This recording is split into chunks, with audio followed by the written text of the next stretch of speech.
সাথী সভাপতি, মঞ্চে উপস্থিত আছেন আমাদের সংগঠনের রাজ্যের নেতৃত্ব, আমাদের এই জেলার নেতৃত্ব এবং এই গোটা চত্বরে যারা সামনে বসে আছেন তাদের মধ্যে অসংখ্য কর্মীরা আছেন, নেতৃত্বরা আছেন, যারা আমাদের এই গোটা রাজ্যের দেশের छात्र युव आंदोलन प्राप्त नेतृत्व।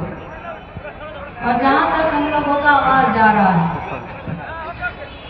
कोई सामने आकर सीना तान कर हम लोगों का बात सुन रहा है और कोई दूर खड़ा रहकर इत्मीनान से हम लोगों का बात सुन रहा है। सामने आसते एखोनो पर्यन्त बुके धक-धक करছে। এই আজকে দুজন এসে মঞ্চে ডিওয়াইএফআই ঝান্ডা ধরেছে। আমরা কথা দিচ্ছি, লড়াইয়ে থাকুন। আগামী দিনে দূর থেকে ভাষণ শুনতে হবে না, কাছে এসেই ভাষণ শুনবে। যে দুজন আমাদের সাথী আজকে এই ঝান্ডাটা ধরেছে, তাদের সঙ্গে অসংখ্য ছাত্র যুবরা আছে, যারা আজকে সমাবেশে এসছেন, যারা সংগঠনের ভেতরে আছেন, এখনো অব্দি অনেকে ভেতরে নেই, বাইরে দাঁড়িয়ে আছেন। আমরা সবার জন্য বলছি, আমাদের ঝান্ডাটা না সস্তা না, খুব দামি ঝান্ডা। এটা একবার হাতে ধরা মানে দায় এবং দায়িত্ব দুটোই নিজের কাঁধে নেওয়া।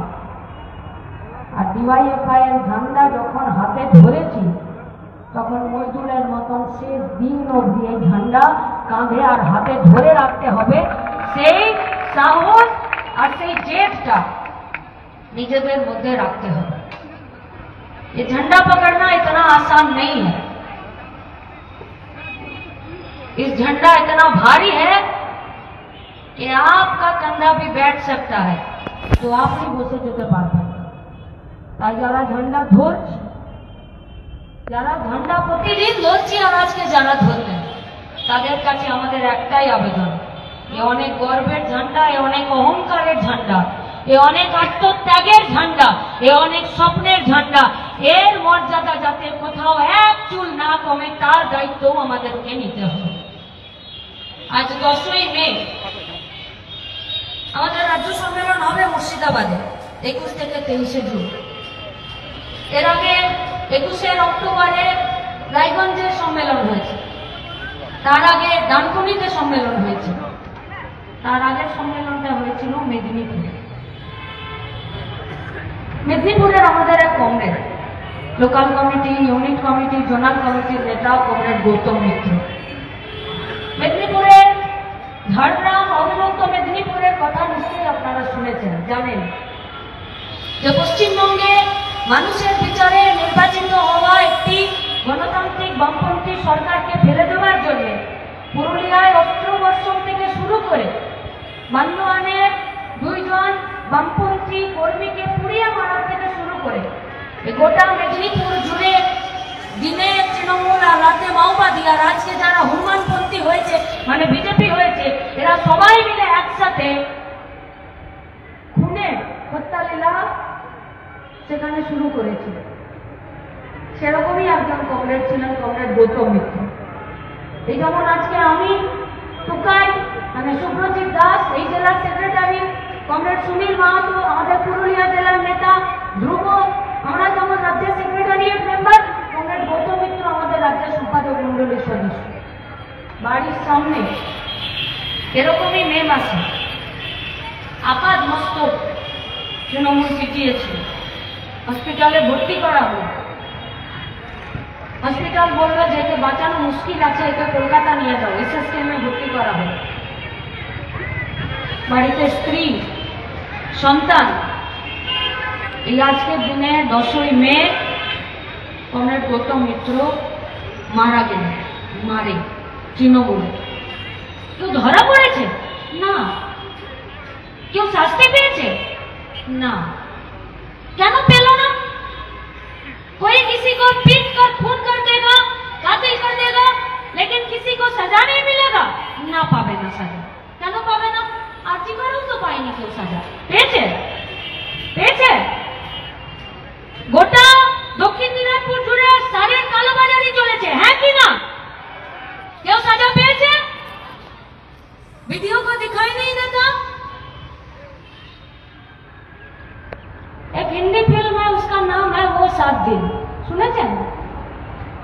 একটু যারা আমাদের বাপ কাকাদের বয়সী আছে তারা জানতে পারে।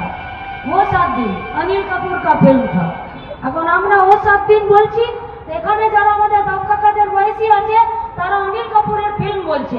আর আমরা যদি বলছি যে ও 7 दिन, তো শুভেন্দু বলছে আমি কি একা টাকা খেয়েছি নাকি? ও 7 दिনের সঙ্গে শুভেন্দু টাকা খাওয়ার কি সম্পর্ক কেউ বুঝতে পারছে না। কিন্তু যখন 26,000-এর চাকরি চলে যায় তখন সবাই বলছে এটা তো 2-2 4। এইখানেই শুভেন্দু 7 दिन হোটেল ভাড়া নিয়ে টাকা তুলে নিয়ে আর ব্যাগে পুরে নিয়ে গেছিল চাকরি বিক্রি করার। সাজা হুয়া কিসি কো? কিসি কো না। কেন হয় না? সরকার যখন অত্যাচারীদেরকে, খুনিদেরকে, ধর্ষকদেরকে, লম্পটদেরকে, চোরদেরকে, দুর্নীতিগ্রস্তদেরকে, দাঙ্গাবাজদেরকে শাস্তি দিতে চায় না, তখন তারা শাস্তি পায় না। নইলে তো এত পুলিশ আছে, দিল্লির বর্ডারে তো এমনি এমনি ফেন্সি বিল পাস হয়ে যায়, হয় না? পুলিশ বলছে গান্ধীজি তোকে দেখলে বাকি ফেন্সি বিল দেখতে পাবো। আচ্ছা, হিলির বর্ডারে আর কি কি পাস হয় না বলুন তো? ওভারলোডেড গাড়ি, ড্রাগস, গাঁজা। পুলিশ বলছে ও কথা মুখে আনতে নেই, কেন না দিদি মানা করে দিয়েছে। বললো তাহলে, বললো কালীর ঘাটে 25, আমাদের কাছে 75 থাকলে সব মিটবে। আমরা কোথায় যাব? আমরা बेकार छात्र युवरा। हाँ, 21वां सम्मेलन का खुला अधिवेशन है। আমরা আমাদের মঞ্চ থেকে কমরেড দিনাজ মজুমদার, কমরেড বুদ্ধদেব ভট্টাচার্য এই সংগঠনের, যে সংগঠনের ভিত স্থাপন করেছিলেন ভগৎ সিংরা, সেই সংগঠনকে আগামী দিনে এগিয়ে নিয়ে যেতে চাইছি সমাজতন্ত্র প্রতিষ্ঠা করার লক্ষ্যে। সমাজতন্ত্র মানে সবাইকে খেটে খেতে হবে, কেউ লুটে নিজের ভুঁড়ি বাড়াতে পারবে না, এর নাম হলো সমাজতন্ত্র। এর বাইরে আর কাউকে সমাজতন্ত্র বলে না। এইটাই তো চাইছি, এর বাইরে তো কিছু চাই না। ঠিক যখন এখন সমাজতন্ত্রের লক্ষ্যে সাম্প্রদায়িকতার বিরুদ্ধে, সাম্রাজ্যবাদের বিরুদ্ধে ডিওয়াইএফআই দক্ষিণ দিনাজপুর জেলার 21তম সম্মেলন আর একটু পরে শুরু হতে চলেছে, তখন বর্ডারে ঝন্টু আলী শেখ, দীনেশ কুমাররা শহীদ হয়ে গেলেন। এই ভারতবর্ষে কাশ্মীরের পেহেলগামে 26 জন সন্ত্রাসবাদীদের হাতে নিজেদের প্রাণ দিয়ে আজকে প্রমাণ করলেন যে গোটা ভারত এক আছে, এখানে ধর্ম, জাতি, রাজনীতি আলাদা কথা বলবে না। पाकिस्तान चाहा था आतंकवाद के जरिए লাগিয়েगा ঝামেলা এখানে, ধর্মে ধর্মে, জাতে জাতে, কিন্তু 26 জন নিজেদের প্রাণ দিয়ে আর সেনারা বর্ডারে আতঙ্কবাদকে শেষ করার জন্য, সন্ত্রাসবাদকে শেষ করার জন্য যে লড়াইটা লড়ছে, তাতে আমাদের ভারতের ভেতরেও কিছু মানুষের মন খারাপ হয়ে গেছিল। কারণ তারাও কেউ কেউ আছেন যারা পাকিস্তান আর সন্ত্রাসবাদীদের মতন এই ভারতবর্ষের মাটিতে ধর্মের নামে হানাহানি করতে চাইছে। তাই তো মুর্শিদাবাদ, তাই তো আসানসোল। আর যখন টিভির মধ্যে দাঁড়িয়ে বসে বিক্রম মিশ্রীরা একদিকে কুরেশিকে আর একদিকে ভেমিকা সিংকে বসিয়ে নিয়ে আর যখন পরপর প্রেস মিট করছে, তখন ওই দাঙ্গাবাজ আর ধর্মের নামে যারা রাজনীতি করতে চাইছে, যারা এই ভারতবর্ষের মাটিতে কাশ্মীর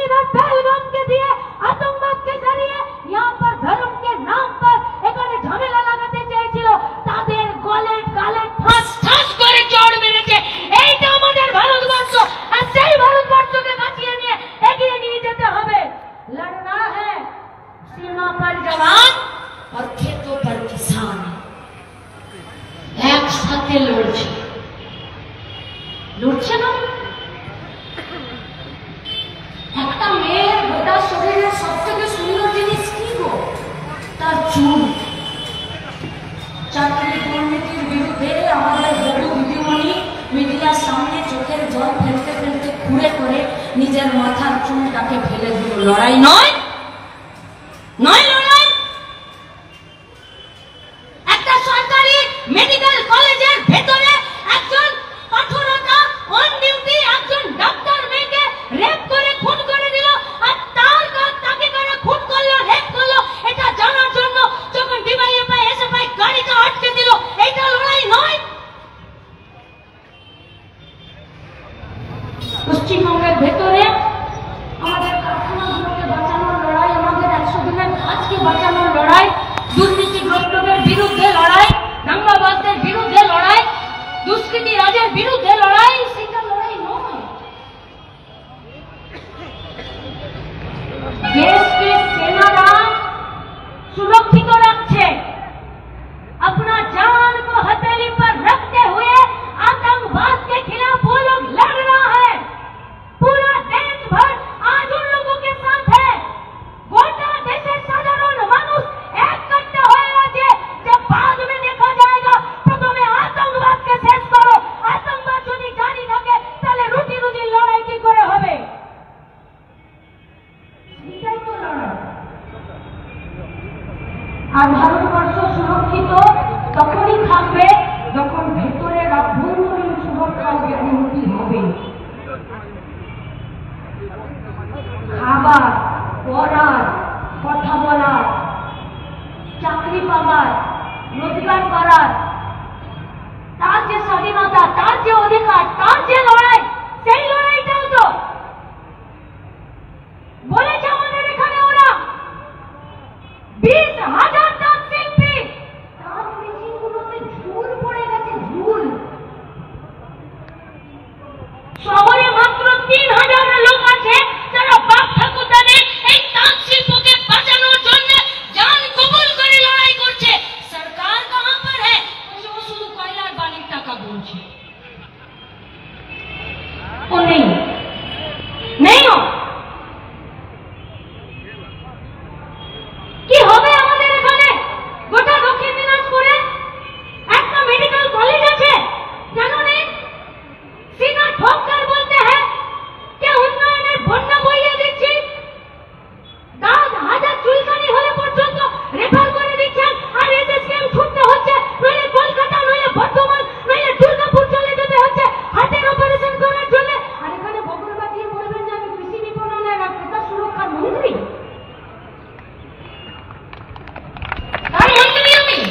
কি করে মন্ত্রী হলেন গো? 10 ঘাটের জল খেয়েছেন, লজ্জা করে না? একবার তৃণমূল, একবার বিজেপি, একবার তৃণমূল, একবার বিজেপি। তৃণমূল অফিসে যাচ্ছে তো ছেলে জমিদারা বলছে যে দাদা তৃণমূলে তো বিজেপিতে আছে গো, আবার বিজেপি অফিসে যাচ্ছে তো তৃণমূলে চালাচ্ছে, ওরা বলছে এই নিয়ে 2 ঘন্টা আগে আমাদের অফিসে এসেছি। আগে ছিল কৃষি বিপণন মন্ত্রী, अब हुआ है ক্রেতা সুরক্ষা মন্ত্রী। ক্রেতা সুরক্ষা মানে যারা জিনিস কিনবে তাদের অধিকারকে সুরক্ষা করবে। জাহাঙ্গীরদা বলেছে যে পয়সা দিয়ে চাকরি কিনেছে, আর চাকরি কিনেছে মানে ক্রেতা, আর ক্রেতাদের সুরক্ষা, ক্রেতাদের অধিকারকে সুরক্ষা করেছে, তাই 26,000 চাকরি বিসর্জন দিয়ে দিল বিসর্জন। শুনে তো একটু হাসি পাচ্ছে, মনে হচ্ছে মীনাক্ষী তো ভালোই খিল্লি করে বক্তৃতা দিচ্ছে। 22 লাখ পরিবারের সামাজিক সম্মান, 22 লাখ পরিবারের পেটের ভাত, 22 লাখ পরিবারের ভবিষ্যৎটা কোন জায়গায় নামিয়েছে বুঝতে পারছেন? শুধু 22 লাখ ছেলেমেয়ে যারা পরীক্ষা দিল তারা না, বালুরঘাট থেকে হিলি পর্যন্ত একটার পর একটা প্রাইমারি স্কুলের গেটে তালা দিয়েছে তৃণমূল কংগ্রেসের সরকারটা। নেতাজি প্রাইমারি স্কুল ওই একদম বালুরঘাট থেকে হিলি পর্যন্ত একটার পর একটা স্কুলের গেটে তালা দিয়ে, আর 22,000 दारू का दुकान का लाइसेंस बटोरे है ये सरकार। स्कूलेर गेटे ताला पड़ले गरीब बाड़ीर बाচ্চারা লেখাপড়া শেখার সুযোগ পাবে না। ও যার বাপের পকেটে পয়সা সে দিবে ইংলিশ মিডিয়ামে, আর যার বাপের পকেটে পয়সা নেই বলবো ওর মিড ডে মিল নিয়ে তো পড়তে যেতে হবে না, সব তো ফেল করা মাস্টাররা পড়াচ্ছে, তার থেকে চল কালী ভাটায় ইট ভাটায় আমার সঙ্গে যাবি, 2 পয়সা ইনকাম করবি, এবারে বর্ষাতে ঘরের চালটা ছাইতে পারবো। লেখাপড়ার প্রতি ভরসা উঠে যাচ্ছে। একটা সরকার চলা মানে মানুষকে একটা দিকে নিয়ে যাওয়া। কি চাইছে ডিওয়াইএফআই? সবার জন্য কাজ ও শিক্ষার অধিকারকে গ্যারেंटी করতে চাইছে, একটা সাংবিধানিক স্বীকৃতি চাইছে। क्या नाजायज मांग है हम लोगों का? কাজ করতে চাইছি, খাটতে চাইছি, খাটতে গায়ের গতরে খাটতে চাইছি, মেধা খাটাতে চাইছি, আর সরকারকে আমাদের গা গতর আর মেধার পরিশ্রম দিতে চাইছি। সরকার বলছে আমি তোমার মেধা আর গায়ে গতর খাটাকে নিতে পারবো না। কেন? বলছে তোমাদেরকে যদি নিয়ে নি তাহলে পুঁজিপতি আর কর্পোরেটদের কাছে তোমরা সস্তায় কি করে নিজেদের গা গতর বেচবে, তাই ওদের কাছে সস্তায় যাতে তুমি বেচতে পারো, তাই আমার দরজা তোমাদের জন্য বন্ধ রাখলাম। এই যে প্রশ্ন বাজার, এর মালিককে দোষ দিচ্ছি না, এখানে যারা কাজ করছে তাকে দোষ দিচ্ছি না, কিন্তু সরকারকে তো বলতে হবে যে এখানের ভেতরে যে শপিং মলে, যে সেলিং এ সেলে, যে সমস্ত মার্কেটিং এ যে সমস্ত ছেলে মেয়েগুলো 12 ঘন্টা দাঁড়িয়ে বাথরুম না গিয়ে এখানে কাউন্টারে দাঁড়িয়ে থাকে, আর কে কি জামা কাপড় কিনবে, কে কি জিনিস কিনবে, 14টা জিনিস দেখে নাও, একটা জিনিসও পছন্দ না হলে একটা ছেলে মেয়ে বলবে না যে দাদা আপনি তো জামা কাপড় নিলেন না, 20টা জামা কাপড় দেখছেন কেন? যা দেখতে চাইবে তাই দেখাবে, যা দাম জিজ্ঞেস করবে তাই বলবে। ট্রায়াল রুমে গিয়ে 5টা কাপড় পরে নিন, এসে 5টাই রিজেক্ট করে দিন। এইসব ছেলে মেয়েগুলো মুখ ফুটে একটা কথা বলবে না। আপনি ছেড়ে দিয়ে আসবেন, আবার ভাঁজ করে তাকে তুলবে, বাথরুমও যেতে পারবে না, আর দিনের শেষে বেতন পাবে 12,000, 9,000, 15,000। সংসার চলে চলে সংসার। কিন্তু ও যদি 12-15,000 টাকা না পায় তাহলে এ বাজারে চাল ডাল তেল নুন আটা মাছ মাংস জামা কাপড়ের দোকান চলবে না। ওর পয়সাতে বাজার में রৌনক है, তাহলে ওর পয়সায় যদি তোমার বাজারের উজ্জ্বলতা আছে তাহলে ওর সঙ্গে সুরক্ষা দাও। এই মালিককে বলো যে তোমাকে 26,000 টাকা বেতন দিতে হবে, তুমি 8 ঘন্টার কাজ করো। যেদিন 60 বছর হয়ে যাবে এই ছেলে মেয়েগুলো কাজ করতে পারবে না, সেদিন এদেরকে পেনশন দাও। কাজ করতে এসে যদি কোথাও অ্যাক্সিডেন্ট হয়ে যায়, কাজ করতে গিয়ে যদি কোথাও হিট স্ট্রোক হয়ে যায়, মরে যায়, তাহলে ওকে এককালীন টাকা দাও, ওর বাড়ির কাউকে কাজ দাও। সরকার कहाँ है? कहीं पर सरकार नहीं है। পুলিশ এতদিনকে দিয়ে তলায় ঢুকতো, আর সরকার এখন শুধু টিভির পর্দায় আর খবরের কাগজে খুঁজে পাওয়া যায়, আর কোথাও পাওয়া যায় না। তাই প্রত্যেক দিন এই পশ্চিমবঙ্গের বুকে বেকার ছেলে মেয়েরা আর ঠিকাতে যারা কাজ করছে তাদের শ্রমকে নিলামে তুলে দিয়েছে দেশের সরকারটা। আর আমরা যারা ঘর সংসার চালাতে চাই, বিয়ে করতে চাই, প্রেম করতে চাই, বাপ মাকে দেখতে চাই, নিজের একটা পরিবার, একটা তার ভবিষ্যৎ নির্ধারণ করতে চাই, আমি বাধ্য হয় 8,000, 9,000, 10,000 এই বাজারে কাজ করতে, নইলে পিঠে ব্যাগ নিয়ে অন্য রাজ্যে চলে যেতে, নইলে হিলির বর্ডারে দাঁড়িয়ে ফেন্সিডিল পাচার করতে। আমাদের দোষ আছে?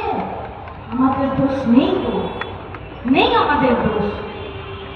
গোটা পশ্চিমবঙ্গের এত বড় একটা বেকারদের বাহিনী, যাকে দেশ রাষ্ট্র রাজ্য দেশ গঠন করার জন্য, রাজ্য গঠন করার জন্য কাজে লাগাতে পারত, তাদেরকে হেলায় প্রতিদিন আস্তে আস্তে শেষ করে দিচ্ছে। বলতে হবে না বিরুদ্ধে কথা, বলতে হবে না আমাদের গতরকে সুরক্ষিত দেওয়ার জন্য আইন করো, আমাদেরকে সঠিক বেতন দেওয়ার জন্য আইন করো, কালকে আমি কাজ না করতে পারলে আমাকে পেনশন দেওয়ার জন্য আইন করো। তাই তো লড়াই চলেছে দেশ স্বাধীন হবার আগে থেকে।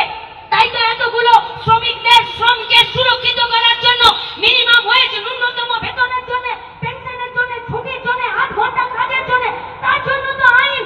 দিল্লি का सरकार आया, मोदी और अमित शाह एक साथ बगल बाजिए बोललो যে কোনো আইন থাকবে না, 4টা শ্রমকোড বিল হয়ে যাবে। কি হবে শ্রমকোড বিলে? তুমি বেতন পাবে না, তোমাকে 12 ঘন্টার কাজ করতে হবে, তোমার পেনশন থাকবে না, তুমি বাঁচো আর মরো, তোমার কাছে আমার কোনো দায়িত্ব নেই। আর যদি কোনো কারখানায়, কোনো কাজের জায়গায় যদি 300 জনের কম শ্রমিক হয়, তাহলে এই গেটে ঝাঁপ বন্ধ করে মালিক চলে যাবে, তাদের দায়িত্ব কাউকে নিতে হবে না। করবো না আমরা বিরোধিতা? আমরা করবো না?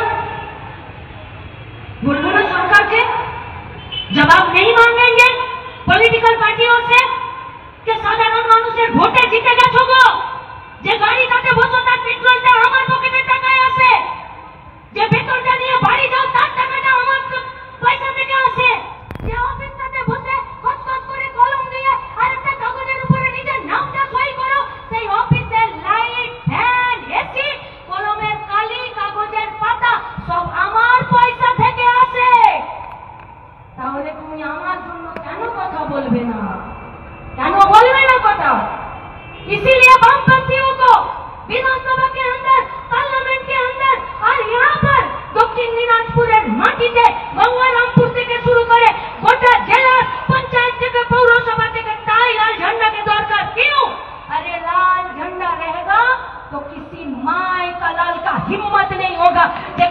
শ্রমিককে 8 घंटाর পরিবর্তে 12 घंटा কাজ করিয়ে দেবে। लाल झंडे का सरकार पश्चिम बंगाल में किसी माँ का लाल का हिम्मत नहीं हुआ हमारे माँ बोनेদের দিকে চোখ তুলে তাকানোর। তাই এরা লাল ঝান্ডাকে ভয় পায় আর আমরা বামপন্থীদের পক্ষে কাজ করি। বুদ্ধদেব ভট্টাচার্য, দীনেশ মজুমদার, ভগৎ সিংরা আমাদেরকে শিখিয়েছে পিঠ দেখিয়ে পালাবে না, লড়ে যাবে সামনে। হ্যাঁ, আমরা জানি অনেক ছাত্র যুবরা আছে যারা এখনো পর্যন্ত ভুল বুঝে কেউ তৃণমূলের ছাতার তলায়, কেউ বিজেপির ছাতার তলায় বসে আছো। ভাই, তোমাদের কাছে আমাদের একটাই প্রশ্ন, নিজের বুকে হাত দিয়ে বলো তো, তৃণমূল আর বিজেপির যে ঝান্ডাগুলো টাঙাও সেগুলো দেশ বিক্রি আর রাজ্যে চাকরি বিক্রি টাকাতে আসে না তো? আসে না তো? যে নেতার পিছনে ঘুরছো সেই নেতার নামে স্লোগান দিতে পারবে তো? যেই নেতাটা চোর নয় বা চুরির সাথে থাকেনি? আর কেন এত দাবড়া দাবড়ি করছো বাবা? পুলিশের ছাতার তলায় বেরোনোর তো 2 মিনিটের দম নেই। দম থাকলে পুলিশকে বাদ দিয়ে রাস্তায় নেমে দেখাও না তোমরা।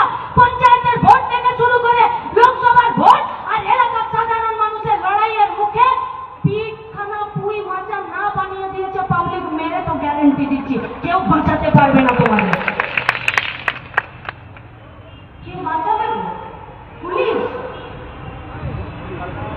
পশ্চিমবঙ্গে শহরে আর গ্রামে পুলিশের যা রেশিও, যে কত হাজার মানুষ কিছু একটা পুলিশ আছে, ও সংখ্যা রাজ্যের মুখে উচ্চারণ করতে পারবে না। রাজ্যের পুলিশ রিক্রুটমেন্ট নেই, পুলিশে নিয়োগ নেই। তো কাকে নিয়োগ করেছে? 1 লাখ পুলিশের কাছে সিভিক ভলেন্টিয়ারকে নিয়োগ করেছে। আর সিভিক ভলেন্টিয়ার গুলো ভাবছে যে আমরা তো IPS IAS এর বেটা দাঁড়িয়ে আছি নীল সাদা ড্রেস পরে। এদের সমস্ত দৌড়ানো হলো পিকআপ ভ্যানের উপরে। এদের সব ক্ষমতা, সব গাড়ি চুরি বাইকওয়ালার উপরে। এদের লাঠি চোর টোটো চালকদের উপরে। জিনা হারাম করতে রাখ দিয়া এই লোকেরা। আর এরা ভাবছে আমাদের কতই না ভালোবাসে পুলিশ। গায়ে থাকি তো একটা ছাগলকে একটা মালিক ঘরের লোক খাটা খাওয়ায়, খুব যত্ন আত্মি করে। এখন ছাগলটাকে একদিন পাড়াতে দুপুরবেলা ভদ্রপুরে গরমে একটা কুকুরে ছাগলের পাটা কামড়ে ধরে নিয়েছে, রক্তাক্ত করে দিয়েছে। কারণ ছাগলের মালিক মাথায় হাত দিয়ে কাঁদতে শুরু করেছে। বলছে কি হলো? বলছে ও কুকুরে দিল আমার ছাগলের পাটাকে কামড়ে। তো বলে তো কাঁদছো কেন? এখন একটা ডাক্তার বেরিয়ে গেছে ভেটেরিনারি, একটু কামড়েছে, সেবা শুশ্রূষা করো, ঠিক হয়ে যাও। বলছে না গো, কুকুরে পায়ে কামড়ে দেওয়া মানে ভূত করে দেওয়া। আমি তোকে বলির জন্য পাতা আর খাবার খাওয়াচ্ছিলাম, এর ভূত হয়ে গেল মানে আমাকে বলি করা যাবে না। তাই সিভিকদেরকে বলছি, পুলিশ যত তোমাকে পাতা আর ঘুষের টাকা খাওয়াচ্ছে তোমাকে বাঁচানোর জন্য আর প্রেম করে নয়, তোমাকে বলি দেওয়ার জন্য খাওয়াচ্ছে। আনিসকে যখন খুন করেছিল তখন সবার প্রথম তোমাকে বলি দিয়েছিল। আর আরজি করে তোমার দিদিমণি তোমার ফাঁসি চেয়ে সুপ্রিম কোর্ট চলে গেছে। কেন লাফাচ্ছ? তোমাদের কোনো অধিকার নেই রাস্তায় দাঁড়িয়ে গাড়ির পেপার চেক করার। যাও উকিলদের সঙ্গে কথা বলো, তোমাদের উকিলদের সেল আছে। মানুষ যেদিন জাগরুক হয়ে যাবে না, তোমাদের মন্ত্রী আছে ক্রেতা সুরক্ষা দপ্তরে, ও যদি 2 দিন একটা ক্যাম্প করে দেয় না যে রাস্তায় দাঁড়িয়ে তোমাদের পেপার চেক করার অধিকার নেই, তোমাদের ফাঁকি বর্দীদের আছে পেপার চেক করার, সেদিন কিন্তু তোমাদের রাস্তায় দাঁড়ানো বন্ধ করে দেবে পাবলিক। তোমাদের হাতে লাঠি নিয়ে দাঁড়ানোর কোনো অধিকার নেই। কোথাও কোনো BDO office, SP office, DM office অভিযান হবে, তোমাদের মাথায় হেলমেট পরে নিয়ে ল এন্ড অর্ডার কন্ট্রোল করার কোনো অধিকার নেই। আরে তোমাদের চাকরির পরীক্ষার কোনো গ্যারেন্টি নেই। কোন গ্রুপটি আমাকে বলুন তো, এই তারিখে নোটিফিকেশন বেরিয়েছিল আর সিভিক ভলেন্টিয়াররা এই চাকরির পরীক্ষা প্রশ্নপত্রের উত্তর দিয়ে আর এদিন রেজাল্ট বেরিয়েছিল, তারপরে ভাইবা হয়েছিল, তারপরে এতদিনের জন্য রিক্রুটমেন্ট করেছিল।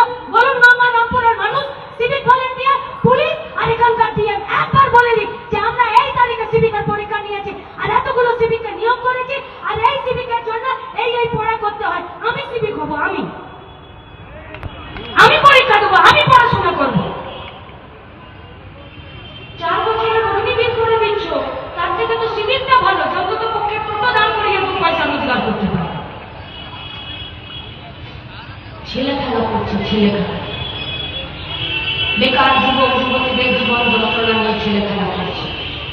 एक के बाद एक कारखाना बंद कर रहा है देश भर का सरकार बीजेपी परिचालित, चाहे वो मोदी हो, चाहे अटल बिहारी वाजपेयी हो, चाहे वो अमित शाह हो। एक भी कारखाना खोलने का उन लोगों का कोई भी दिलचस्पी नहीं है, कोई भी दिलचस्पी नहीं है।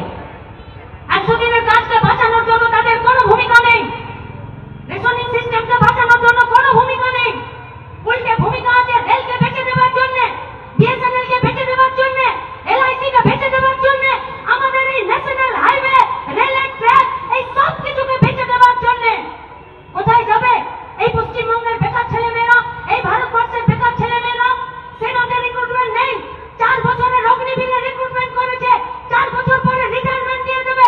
গোটা দেশ জুড়ে আন্দোলন হয়েছিল, কোনো ভূমিকা আছে? নেই। পশ্চিমবঙ্গে দুর্নীতি হয়েছে, বিকল্প অর্থনীতি।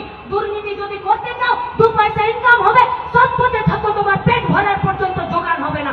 এত জিনিসপত্রের দাম। পূর্ববর্তী বক্তারা বলেছে, আমরা সে কথা বলতে চাইছি না। লড়াই চলছে, সেই লড়াইয়ে গোটা দেশ রাজ্য জুড়ে জুন মাসে রাজ্য সম্মেলন, তার জন্য জেলা সম্মেলন গড়ে চলছে। কি চাই আমরা? সমাজতন্ত্র চাই। কি চাই আমরা? আমরা এমন একটা দক্ষিণ দিনাজপুর, আমরা এমন একটা দেশ চাই, আমরা এমন একটা পশ্চিমবঙ্গ রাজ্য চাই যে রাজ্যটাতে দুবেলা পেট পুরে খাবার অধিকার থাকবে, আমাদের গায়ে গতরে খাটার জায়গা থাকবে। আমরা এমন একটা পশ্চিমবঙ্গ চাই যেখানে হাওড়া শিয়ালদাতে আমাদের বাড়ির, আমাদের রাজ্যের, আমাদের জেলার ছেলেমেয়েরা পিঠে কাঁধে ব্যাগ নিয়ে বাইরের রাজ্যে 2 পয়সা ইনকামের জন্য চলে যাবে না। আমরা এমন একটা দক্ষিণ দিনাজপুর, এমন একটা পশ্চিমবঙ্গ রাজ্য চাই যেখানে আমাদের খেতে কাজ করা বাপ কাকারা সারের কালোবাজারি, জিনিসের দাম আর পাম্প চালানোর জন্য যে ইলেকট্রিক বিল, তার জন্য প্রত্যেক দিন চাষের কাজটা ছেড়ে দিতে বাধ্য হচ্ছে আর জমিটাকে বেঁচে দিতে বাধ্য হচ্ছে। আমরা এমন একটা পশ্চিমবঙ্গ চাই যেখানে আমাদের মায়েদেরকে বন্ধন ব্যাংকে লোন নিতে না হয়। আমরা এমন একটা পশ্চিমবঙ্গ চাই যাতে পশ্চিমবঙ্গের বেকার যুবতীরা নিজেদের পায়ে দাঁড়াতে পারে। আমরা এমন একটা পশ্চিমবঙ্গ চাই যে পশ্চিমবঙ্গে আমরা মেয়েরা মাথা উঁচু করে নিজেদের নিরাপত্তা, সম্প্রীতি আর কাজের ঐক্য আর স্থায়িত্ব নিয়ে আমরা বেঁচে থাকতে পারি। আমরা পারি। তাই দক্ষিণ দিনাজপুরের কাছে আমাদের অনেক আশা। এভাগার মাটি, খাপুরের মাটি, অবহেলা মায়ের মাটি। এই মাটির বামপন্থী প্রগতিশীল মানুষেরা কখনো এই চোর ছেচোর দাঙ্গাবাজদের আক্রমণে হুমকিতে মাথা নোয়াতে পারে না। আমাদের রক্তে খাপুরের রক্ত আছে, আমাদের রক্তে অহল্যা মায়ের রক্ত আছে, আমাদের রক্তে তেভাগা আন্দোলনের রক্ত আছে, আমাদের রক্তে ভগৎ সিংয়ের রক্ত আছে। আর সেই রক্তেরই আমাদেরকে কসম খেতে হবে, বাঁচাতে হবে দক্ষিণ দিনাজপুরকে, বাঁচাতে হবে আমাদের পশ্চিমবঙ্গকে, আমাদের দেশকে। যেমন করে গোটা ভারতবর্ষের ধর্মনিরপেক্ষ, গোটা ভারতবর্ষের প্রগতিশীল, গোটা ভারতবর্ষের বৈচিত্র্যের মধ্যে ঐক্যে সম্মতি এবং বিশ্বাস রাখা গোটা দেশের মানুষ যেমন পাকিস্তান আর আতঙ্কবাদীদের তাদের যা মনসুবা ছিল, সেই মনসুবাকে তারা যেমন ঘেঁটে দিয়েছে, সেটাকে যেমন নষ্ট করে দিয়েছে, আর সেখানে যেমন বর্ডারে দাঁড়িয়ে তারা লড়াই করছে, ঠিক সেই রকমই তাদেরকে সেলাম জানিয়ে দেশের ভেতরে, রাজ্যের ভেতরে, জেলার ভেতরে মানুষের রুটি রোজগারের অধিকারকে বাঁচানোর জন্য সেই লড়াইটাও জানকবুল আমাদেরকেও লড়তে হবে। সেই লড়াইয়ে প্রত্যেককে সামিল হবার আহ্বান জানিয়ে আমি আমার কথা শেষ করছি। ইনকালাব জিন্দাবাদ, ডিওয়াইএফআই জিন্দাবাদ।